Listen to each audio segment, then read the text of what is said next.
in this picture was not acting alone. Take a look at the 3D version of where Donald Trump was speaking. You can see the places for people to sit on both sides, and then of course the infamous building where he was somehow able to have a clear line of sight at President Trump. That is something that's supposed to be almost impossible to happen. Everyone knows how under fire Donald Trump is right now on almost all fronts, how much they want to take him out, how big of a threat he is to the three-letter agencies. Of course, security has to be at an utmost level of importance right now, even more so than ever before.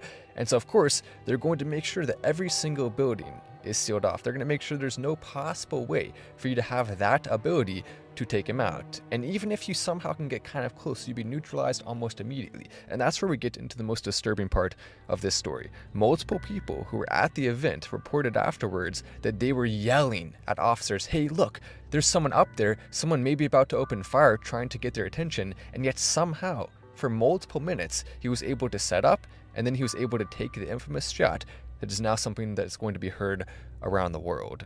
Now, a lot of people also don't realize how close it was to hitting Trump. This was not just some immature person. This is someone who is clearly highly trained.